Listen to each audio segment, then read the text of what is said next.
Hi, everyone. Thanks for taking time out of your day today to join the webinar. Like Aaron said, I'm Dave Clark, Program Manager at Microsoft on the Field Service team, and I'm joined by other team members as well that you'll hear from today. Today, we want to talk about and demonstrate the newest capabilities that have been released this October for the Dynamics 365 Field Service product. And like Aaron said, that's what we call the Wave 2 2021 updates.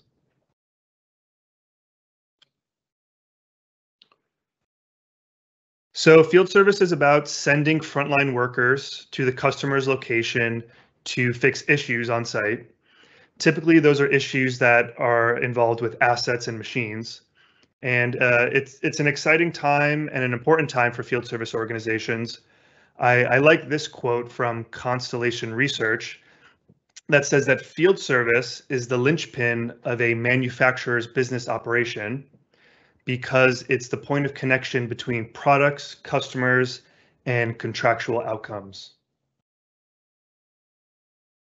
Similarly, Constellation Research also says that field service teams are the best source of customer insight and new sales opportunities, particularly for those manufacturing and service organizations.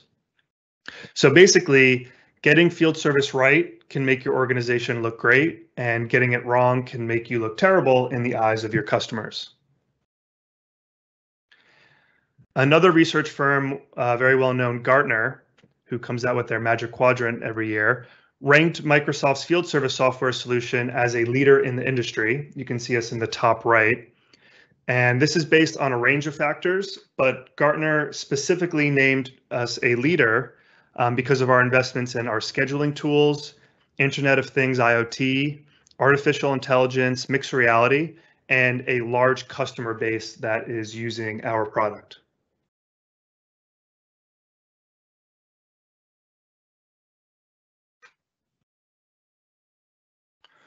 One example of our customers that I'd like to highlight is McDonald Miller.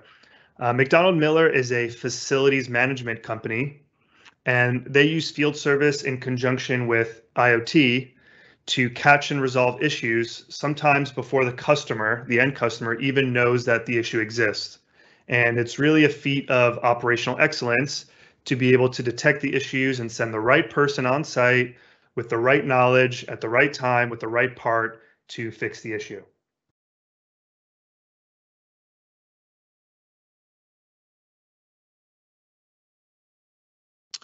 Moving on to the newest field service release. You can think of our newest release in 3 themes. The first one is tailor customer experiences. The second one being elevating employee effectiveness and optimize service operations. So tailoring customer experiences is about delivering great and empathetic experiences for the customers of field service organizations. Elevating employee effectiveness is about empowering employees, mostly those frontline workers on site, to solve issues faster and be more productive. And then optimizing service operations is mostly about how the back office can be more proactive, reduce costs, and increase revenue.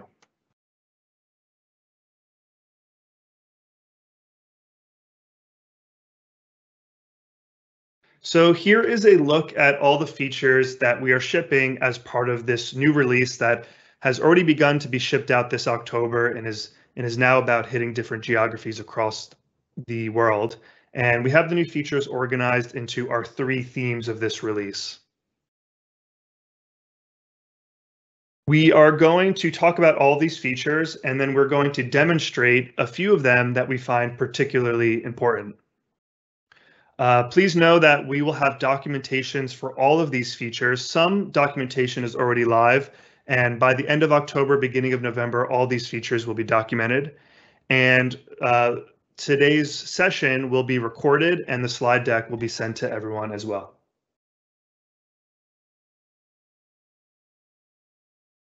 So let's go ahead and jump in. Let's start with tailor customer engagements. So one of the first features that is part of this theme is we released a new customer portal homepage.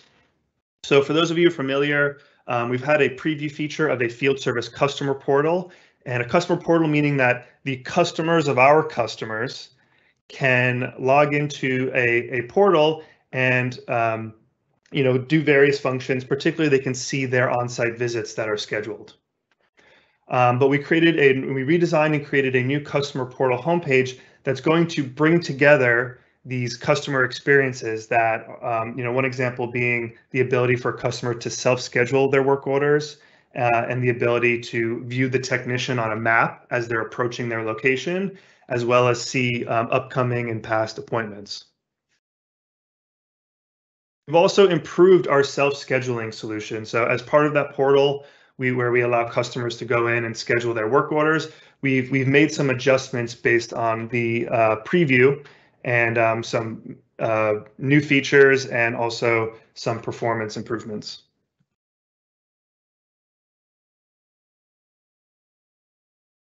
I would like to quickly show you what we have there. So here's the field service schedule board, but I'm going to jump over to the customer portal. So if you're a field service organization and you have your customers set up on the portal, they can log in and they can see, for example, that they have an active appointment. They know that tomorrow at 9:30 a.m. They have a technician who's expected to arrive on site, and the customer can go ahead and view notifications related to that visit. So they'll be able to see if the technician is on site. Bear with me here. If the technician is on its way or if the job is just scheduled, and after the job is complete, they'll be able to see a completed message here as well.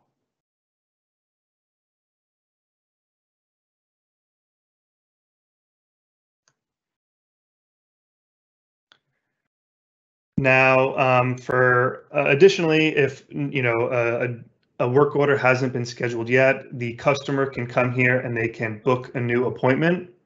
This is the self-scheduling option. So basically the ability to perhaps choose one of their products that they have, one of their machines, one of their assets. In this case, it's a coffee machine. They can actually add more details that they feel like, they need something installed or they need it repaired. And they can go ahead and choose a day. And then for each of those days, the system will recommend available time slots where a technician is available, a frontline worker is available, who has the availability and also has the right skill set to perhaps do, let's say, a repair work for this coffee machine.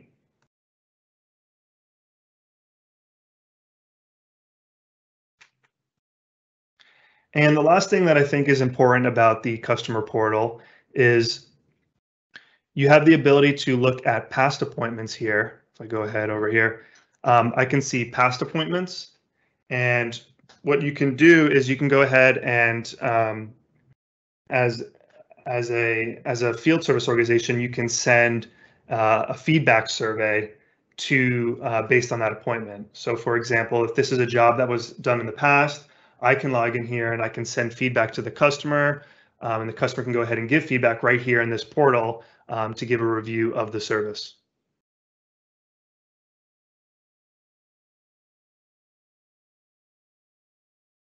So this is an exciting capability. I think before this capability existed, customers would have to look through their email to find all their past appointments. And now with this portal, it really organizes it all into a single screen that's easy to navigate.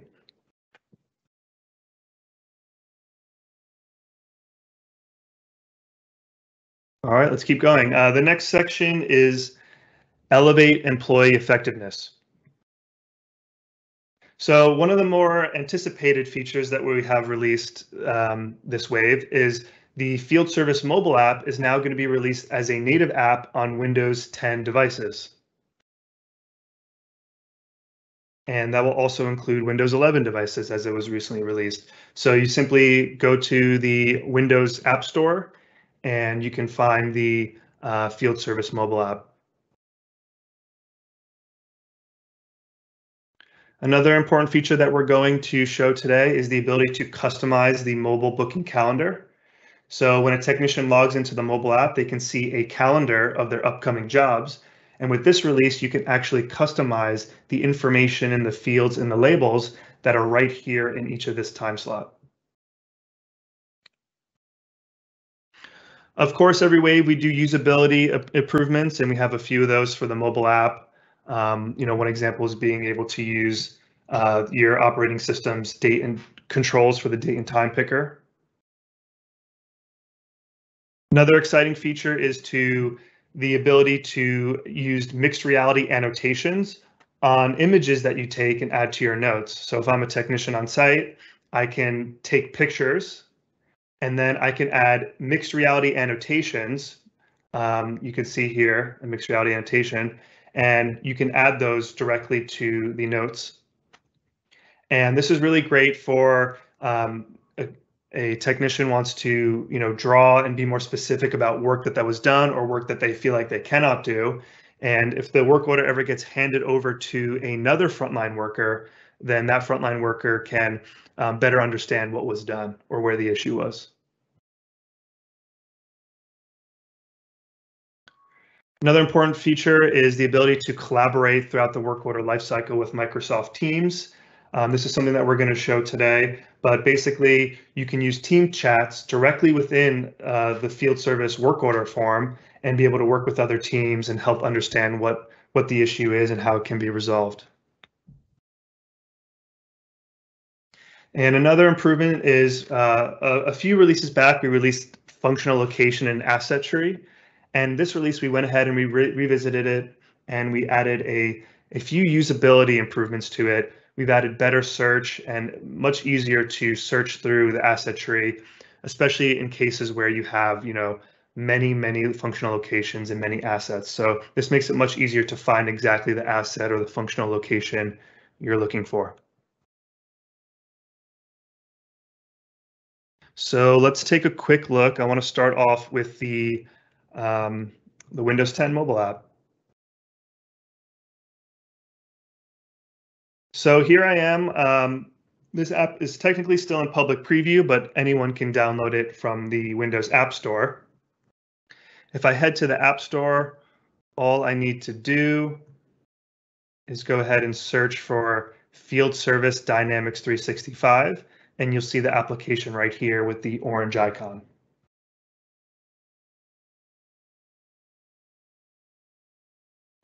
So this, if first when you log into the app, you'll see the bookings panel. It's a calendar view of the technician's jobs.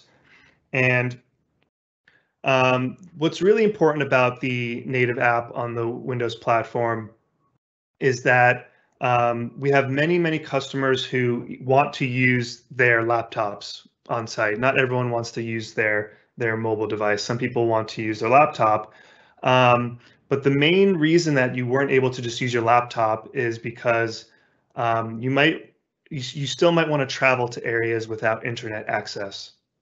So the main feature that we're delivering with the Windows native app is we have offline capabilities. So I can log into the field service app here on my Windows device, and it'll download all the information I need for that day. And of course, you can update it, and it'll update periodically. So now you could still use your Windows 10 Surface device laptop, and you don't have to worry about losing internet and not being able to access your information. A few important things to call out, it's really the exact experience that you would expect. If I click into a booking here, I'm seeing my information across the top. In the service section, we have our stat grids, the ability to quickly and easily complete tasks and use products and services. It also has the ability to trigger the camera, which is important for barcode scanning, as well as just taking pictures and videos that you can add to the timeline. This capability, the mobile app is still in public preview, and we are missing a few features that we're working on currently before it's generally available.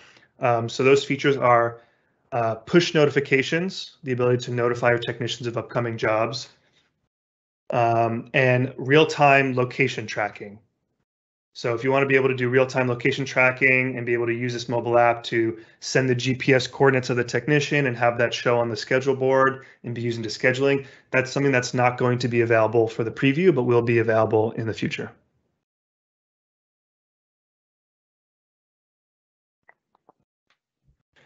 So very excited about this. It opens up a lot of possibilities for our customers, especially obviously ones using Windows 10, Surface laptops, and the growing customer base who may be using the new Surface Duo Windows Phone. So with that, I want to pass it over to my colleague, Jonathan Baker, who's going to talk about a few more improvements to the mobile app on the iOS and Android platforms. Jonathan, do I have you on the line? Thanks, David. All right. Yeah, I wanted to show my name is Jonathan Baker. I am a product manager on the field service team. I'm focused on field service mobile. And I wanted to show you very quickly the new enhancements we're making to the field service mobile application and some of the usability improvements here. So the first one I wanted to highlight was the new customizable booking calendar control. And so example I'm showing here, if you're familiar with the application today, by default, we would just show the incident type, the customer's location, and then the booking status. In this example, I have customized it to show the priority of the work order. And so you can see here, I have a priority medium. So we have a label along with the priority value that I had set. And then the second work order here doesn't have a priority. So this is just illustrating that if you configure some data, the data isn't there, we'll just hide that area instead of showing blank spaces. And the third example is priority high. The other thing I configured here is I show the primary contact.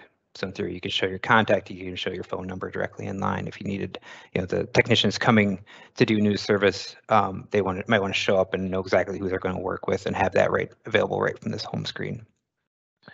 This customization can extend to custom entities, other entities that aren't related to work orders or bookings. The only requirement is they have to have a relationship with the bookable resource booking, and then you can choose any attribute. To configure this, basically you would set up a view within your bookable resource booking, and then you have the booking calendar control, and then you can customize that control by referencing the entity. So in this case, I referenced the work order and then the attribute, which is the priority or the contact. Next usability improvement I would like to show is the date and time picker. This is just about to start rolling out, and it'll be available by the end of the month in most organizations. So this illustrating is on iOS. It'll have a little different look and feel on Android, of course. But basically, it's just using the native date and time picker, which will be much more familiar, easy to use for your end users. Same with time. And so again, really easy swiping. A pain point we had with the previous time control was I believe it went in 30-minute increments. And so for more precise dates, we now have the native control, which they can start using. Another improvement here is auto-expanding fields. So for example, in the previous application, this instructions field would be very small and be hard to actually click into it and scroll. Now we'll have that field expand to the amount of text added. This is a configuration option today in CRM. You could enable this or disable this. If there are instructions that are shown here that aren't very important, you could always disable this. So it would collapse down to that small field. One other usability improvement I want to show briefly is on the work orders. We expanded these to now have the familiar service task subgrids. And so if you scroll down now, you can very easily, directly from work order, I don't have privileges for that one, but directly from the work order, check off your tasks and work through that list, just like you would do on the combined bookable resource booking and work order form. It just gives them a little more consistent experience and easier access for the end users. So check back soon. We'll have even more usability improvements we're working on to share between now and the next wave and in the next wave. So really excited to release these for your end users. And I'll pass it over to Dan now.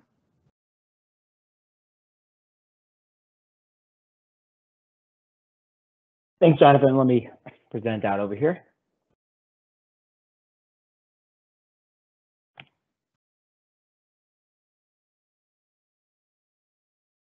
All right, hi everyone. My name is Dan Gittler, PM on the field service team, and I'm going to go ahead and talk through the embedded teams collaboration for field service. So you may have gone ahead and seen some of the similar demos from sales and customer service, so we're all working together as a team to keep this unified.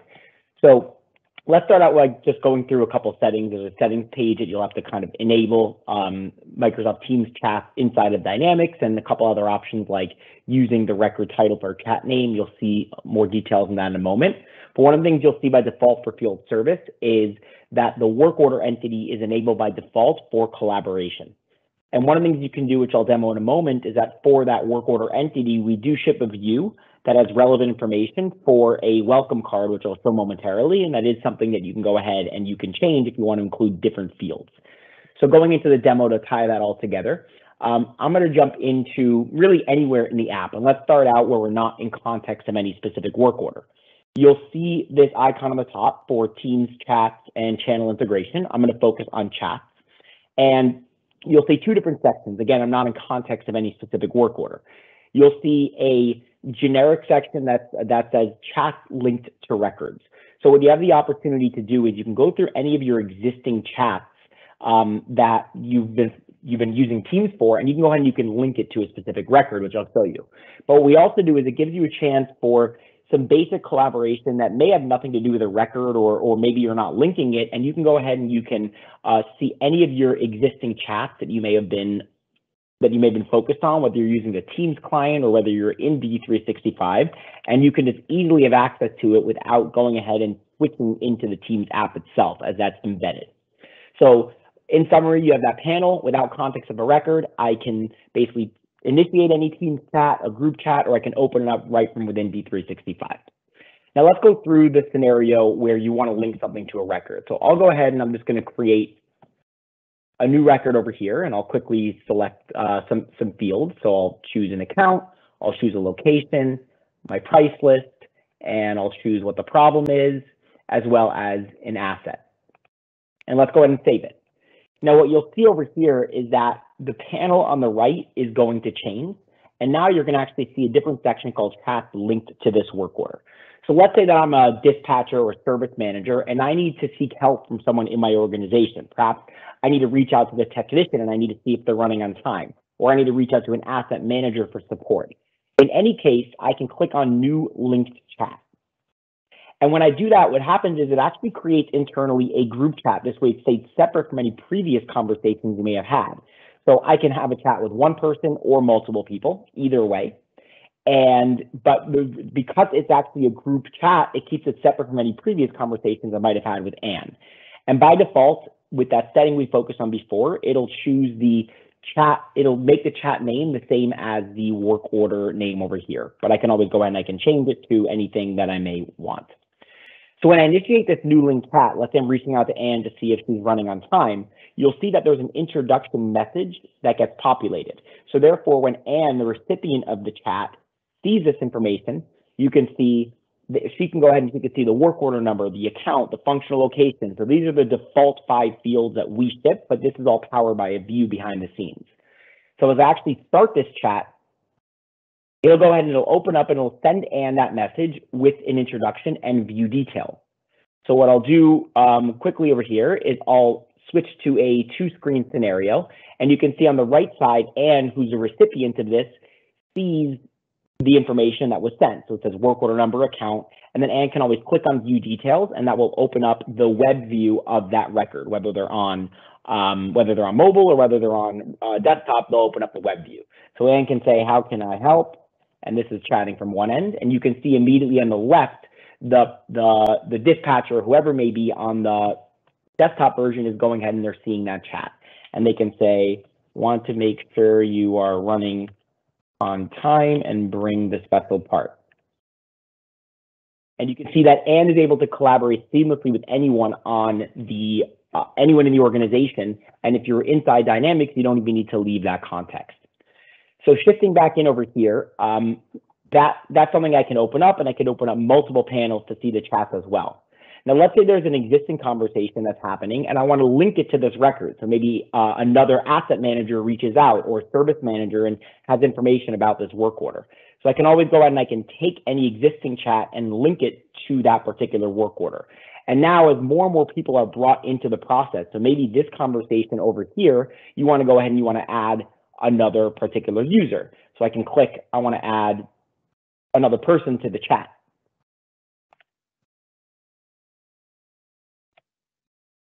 And over here, I can't find because I don't remember my people's names. There we go. I'll add someone to the chat. I can include a history, and now I can continue to add people to this conversation, and all of that context is kept. And anybody from that point that opens up that work order, so whether it's a totally different person or the same person, not only do you have all the business context of the data, like who's the customer, where's the location, what's the asset, but now these conversations, this collaboration becomes a part of the actual business data, because new users that have access to that work order are going to be able to open this up and they're going to be able to see the conversations that are happening that are unique to this specific work order. And so what this allows you to do is really bring collaboration as a core part of your service process without ever even having to leave the context of Dynamics. And you can chat with people whether their home base is in Teams, whether their home base is in Dynamics, without ever having to leave that context, and all that information becomes business data as it's linked to the record. And so that's a summary of embedded collaboration inside of Dynamics 365. And we have a lot more exciting stuff that we plan to add to this flow. So with that, I'll pass it back to you, Dave. Excellent. Thanks, Dan.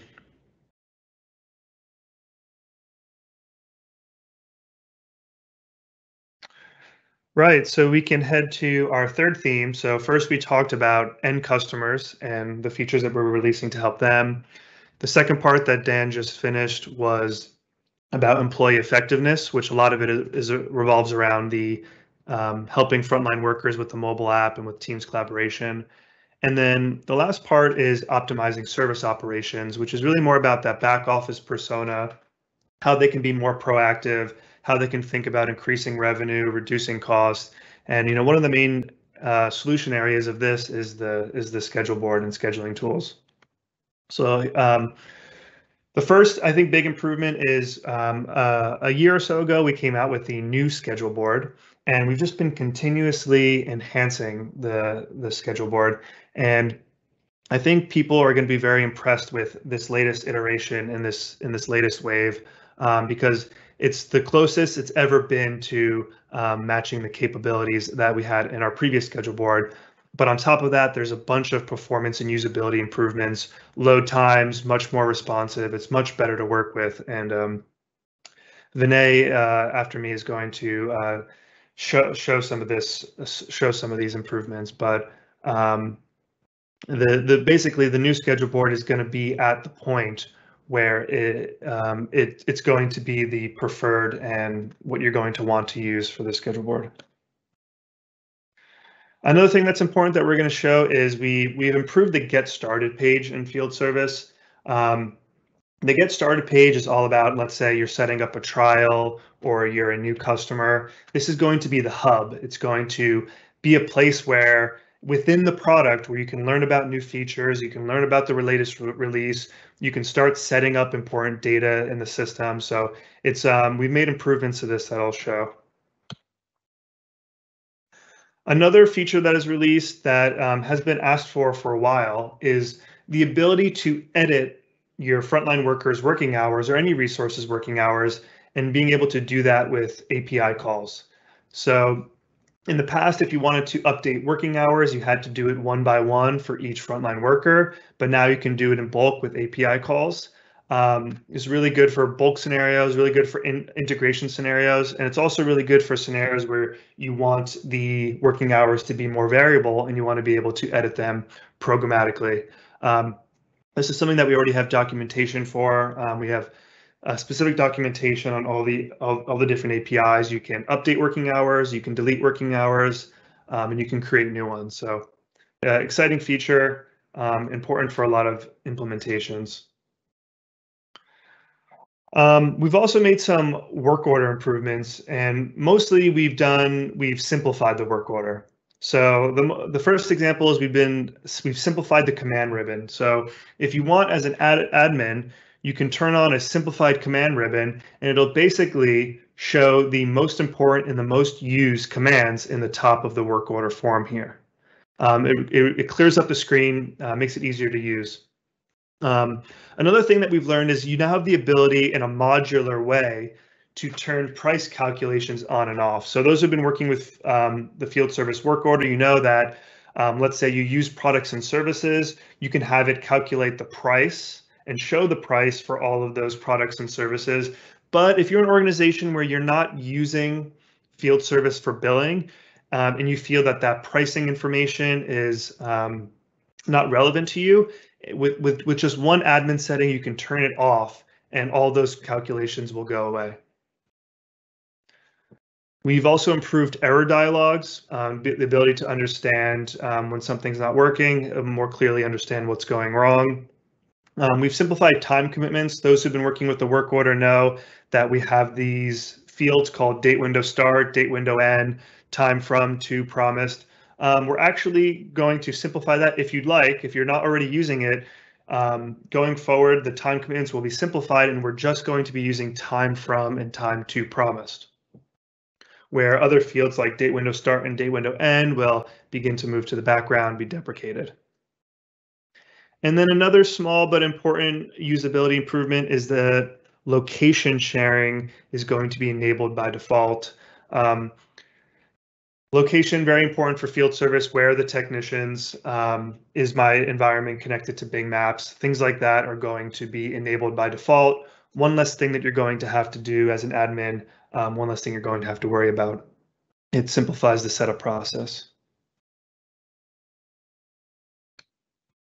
So with that, I'm going to ask Vinay to show us the new schedule board. Thank you, Dave. Let me share my screen.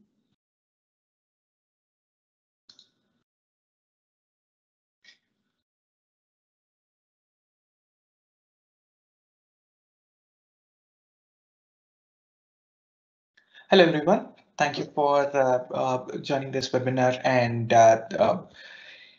as Dave explained, we've been releasing continual improvements on top of the new schedule board. And in this way, we've released a lot of improvements to bring a lot of functional parity with the existing schedule board. We've heard a lot of feedback from you, from the customers and partners, that there are certain capabilities that you would have to go back to the old schedule board for. For example, some of the things like creation of a new schedule board, creation of editing the schedule board settings, or using find availability / schedule assistant is something that a lot of customers were looking for. Now with this wave, most of these asks have been addressed, and we are still continuing to work on releasing more performance and usability improvements. As you can see now in the new schedule board, there are tab contextual menus where you could open the tab settings or the board settings and or delete a tab right from there, or you could change the view settings up here, the tab settings, and you can see that now, apart from the time zone, we have all other configurations that were previously available on the old schedule board. You can also see that they are modernized controls, easy to use and easy to understand. And right from your tab settings, you could open your the settings for the whole tab, and you can see the name, everything that you had in your old schedule board. Now with a better grouping and better usability, you could find all your settings right up here. And we've also discovered that a lot of these needs a lot of description. So we've brought in the in-product descriptions to understand what each of these values do and how you could make most out of the schedule board capabilities. Now with this, you could go ahead and change all of these controls, all modern controls, easy to understand and easy to use them. And at the same time, you can also change the default schedule board settings up right from here and make any changes that are needed for your schedule assistant or your new tab creation list. Now, as you can see, you can make any of these changes, make changes right here, or you can open a tab settings for a different tab, even without having to go to a different schedule board tab. Also, you can create new schedule board tabs, and you can see all your existing schedule board tabs right from here. So if you click on the plus button, you would be able to create a new schedule board tab right from here. And you can see your existing tabs in the overflow right from here, and you can search for any tab that is needed for you to create or to use. So you'd be able to create a tab or view a tab, right? Tab settings right from here, and we brought in a lot of additional functionality right from there, where you could easily trigger from your current position or the current tab that you're in. Um, Other schedule board actions that are brought back into the schedule board with better functionality is you could now use move bookings, and you'd be able to select all the statuses that you have, and you could move those bookings from one day to another, and that should be able to move your bookings. You could also print your schedule board for smaller companies or smaller organizations where they do not have a mobile application, where they use the print mechanism to print the schedules of the technicians. They can continue to print those set up from there, and then you can continue to print your schedule board. Now, along with which we've added a lot more functionalities. Like, for example, in each of these cases, you could easily right click on the booking, and you could see a lot more functionalities that are provided. Like, you could rebook a booking, you can find a substitute resource or a substitute technician for this booking. You can move this booking to a different date and time, to a resource or a different resource from this schedule board tab, or all resources in the schedule board tab. You can also now see the driving directions. Now we made an improvement to show driving directions to a specific booking for a resource, or all the bookings of the resource for that day. For example, if I do use the get driving directions up here, you can see that the driving directions for the resource are populated from the previous location to the current location, so that he can drive up to that specific customer location. Or if you need to know the driving directions for the resource for that day, you can click on get driving directions, and it's going to show all the points where the technician is going to travel in that day, so that you can see all the list and or share all the details right from here. And along with which, now we also have a map released in the previous release itself. It's already available for everyone to use. However, if you could see that the schedule assistant and get driving directions are integrally integrated into the map, where you can click on a resource, and you can see that you can still do a get driving directions, not just from the Gantt. You could also do it from the map and get the driving directions for the same resource, and populate the driving directions for those resources. Now going back here, there are a few other improvements that we've made. Like, for example, in this case, right now, you could see the details of a work order by hovering on a specific work order. You can see the details in the tooltip, which is configurable today. But if you need more details and more real estate to see them, we kind of use the details panel in the old schedule board, and now the details panel is also available in the new schedule board. Like, you can select a booking or a resource. You can see the details of that resource or requirement that is selected in detail. And these details that are shown up here in this panel, as you know, are also configurable. These are all backed up by a view definition for each of those entities to show as many details as you need to show on those entities. Along with which, we have brought back the booking alerts, and now you'd be able to create a booking alert right from there for a booking, and then use them and see existing booking alerts up there. We've also have extensible capabilities for the schedule board. The old schedule board had a lot of extensibility options apart from the configurations and the extensibility that we have visually, like the booking template. You can have your own custom booking template, or you can have your own custom tooltip configured. You could also have other extensible options, like you could bring in your own web resource and configure it as a tab on the schedule board.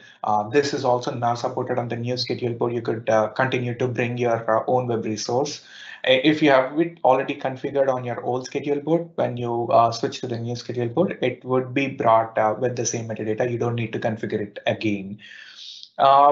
Along with which we've brought the other extensibility options. Like if you have used the booking rules is nothing but bringing in your custom business logic in form of JavaScript, custom JavaScript logic, where you could create a booking and run those booking rules prior to the booking creation or post the booking creation, and then use those booking rules as a way to plug in your custom business logic. So the booking rules are also now supported on the new schedule board. If you have them defined on your old schedule board, when you switch to the new schedule board, they'll come along with your booking rules. Apart from that, we are also supporting the client extension framework. Basically, client extensions are a way to provide extensibility for custom styling, custom localization, and custom translations that you would want to use. You could continue to use them on the new schedule board now. These are some of the things that were asked a lot in the old schedule board, and now we brought them up into the new schedule board as well. So we'll support all of your custom retrieve resources queries, retrieve constraints queries when you're using and your custom filter queries that you have built up in your existing schedule board. They will be available on the new schedule board when you switch to the new schedule board in this way. Along with which, another frequently asked feature is around the find availability functionality. Right now, the drag and drop functionality is supported in the new schedule board, but now the schedule assistant or the find availability is also brought up. When you choose a requirement, you could trigger your schedule assistant. It would look for the available time slots for your resources and show the matching technicians who could get the work done at the customer location based on their skill set, based on their role, based on their location, based on the territory, all of their attributes. Now, as you can see here, it shows the two resources available, and I can choose one of the available time slots, and that would create your booking panel. All you have to do is go ahead and click book. It is going to create booking for the resource, or book and exit for you to exit out of the schedule assistant altogether. Now you can see that there is a preview of the booking when you hover over a time slot to know how visually you can see the booking that is being created for this specific resource. Going back to the schedule board tab, all of the existing functionality would continue to be available. You could drag and drop a booking to create a requirement to create a booking, or you could also drag and drop an existing booking. So similarly, similar to our old experience of showing, the improvement that we made here is when you try to drag and drop an existing booking, we'll also show you a shadow to give you a sense where and how the booking is going to get created. Like when I drop this booking up here, it would snap to the grid as shown on the screen. And now you can see that your UI is not blocked when we are making this booking. So there is a temporary spinner that is spinning as long as the booking creation is done. And this is to avoid blockage of the screen for the user. So you can continue with your further operations while you are making changes on the schedule board. So those are some of the improvements that we made for the drag and drop experience. Even when creating a new booking, we've created a similar experience to have a more responsive system and not let the user wait for long. So you can see a spinner while the booking is getting created, while I can continue to go ahead and create another booking or modify another booking in the system. As you can see, the booking is now created, and you don't have to wait for the booking creation to get completed. Those are some of the changes that we have done, and apart from that, now you can see all of these functionality would be available in both your list view and Gantt view, and also in the other views of the schedule board tabs. And as you can see, there are a lot more improvements and a lot more performance improvements that we've done on the new schedule board, and we are continuing to work on pushing more improvements in terms of usability and performance. In the coming months, we will be releasing a lot of these performance improvements for even more efficient schedule board in the coming updates. These updates will continue to release through the next few months, and you'll be able to have better performance and usability improvements on top of what you're seeing right now. And a lot more improvements that we've done in terms of usability is that now you would be able to open up a booking record in the context of the schedule board. You wouldn't be pushed away from the schedule board, so you can open a booking record or a requirement record right from there, and it opens up the whole form in the schedule board experience, so that it keeps your dispatchers still working on the schedule board, not taking them away from it. We made a minor improvement to visually signify the priority of the requirements. Based on the priority, you would see a visual indicator right there. And you can also see that a lot more improvements in terms of the descriptions wherever possible, wherever needed. We have brought them in to make them self-explanatory. You could also delete the schedule board tab. Oh, you could use a focus mode right now. As you see here, a lot of space goes in the headers and the sitemap. Now, if your dispatcher wants to work in a focus mode and see only the schedule board and keep their heads down on working and scheduling, you can see a lot more resources and a lot more requirements shown up in that increased real estate for the technicians, and they can continue to use that focus mode for scheduling all their operations. Yeah, that's pretty much what we have on the new schedule board improvements. Back to you, Dave. Thanks, Vinay. Yes, I'm very excited about the new schedule board. I think all the new capabilities, if you're using resource scheduling optimization, the way it works inside, and just the performance and usability. Another feature that I'm really excited about is improvements to our new Get Started page. So this is something that began to be released last wave, but we've improved upon it. So when you log into field service, the new landing page takes you to this. You can see on the left-hand side, it says Get Started. And the improvements that we're making to it are, first, let's say you are using a trial environment. It's going to clearly tell you at the top how many days are left in your free trial. And then on the right, you have the option to buy it. Much easier, much more straightforward, and much more streamlined. In the top of the Get Starting page, it's going to give you what we can call the highlights or the value proposition of why field service is awesome. Things like optimize operations, empower frontline workers,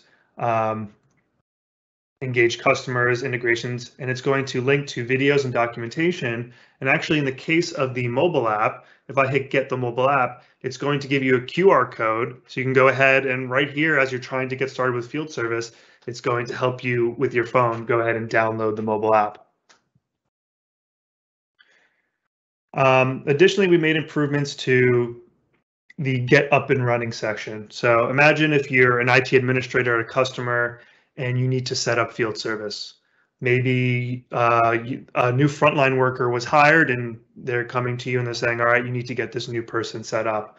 Perhaps you're a partner, a consultant, and you're working with field service customers and you yourself need to help them set it up and teach them. The Get Started, the Get Up and Running section is a section directly in the product that's going to help you create the most important information as part of the field service work order process. So I really like that it's embedded in the product, because I think many of us are used to going and reading product documentation, or maybe going to YouTube and watching videos, or maybe chatting with experts. But here, you don't need to rely on expertise as much. You don't need to rely on documentation as much, because it's going to guide you through the flow. So this has been released in the past, but we've improved upon it, because first you'll see that for each of these sections, right, setting up a frontline worker, creating an account, creating a work order, we're going to give you a video tutorial right here. So you don't need to go to the documentation.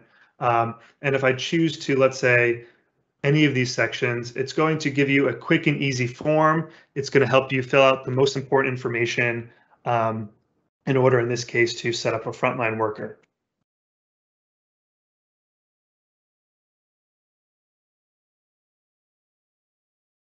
We've also added a new section down here, Analyze Your Operations. It makes it easier to, it's going to bring you to the embedded reports and dashboards that are included in field service. This is something that wasn't in the last release of the Get Started Hub. Let's say if you set up a trial, it's going to have sample data installed by default, but you have the option to remove it if you need. And then down below, we have more resources to connect you to the community, to the ideas forum, to contact customer support. Now, let's say after the free trial, you decide to go ahead and buy. The experience is slightly different. I'll pull that up now.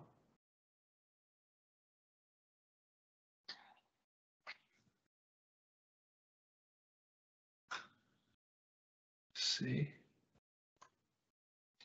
If you go ahead and buy field service, bear with me one moment.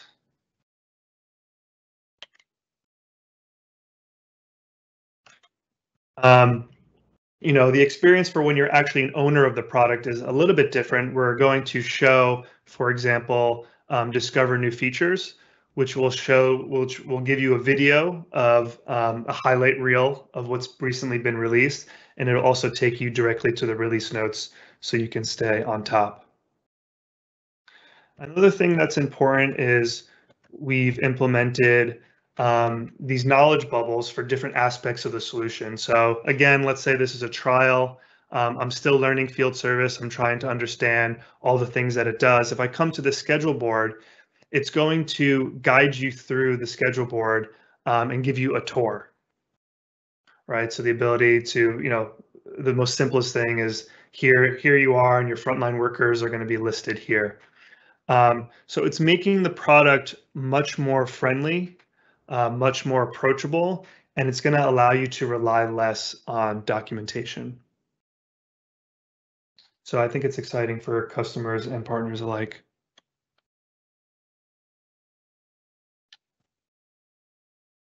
So that's it in terms of our presentation today. I do want to highlight that you can go to our documentation to learn more about anything you've seen today. You can also go to our video channel on YouTube, and we're going to spend a few minutes now to answer any questions, but I really encourage, if your question's not answered, here's my email address on the screen here. Please just send me an email and I'll make sure to work with the product managers and the engineers to get your question answered.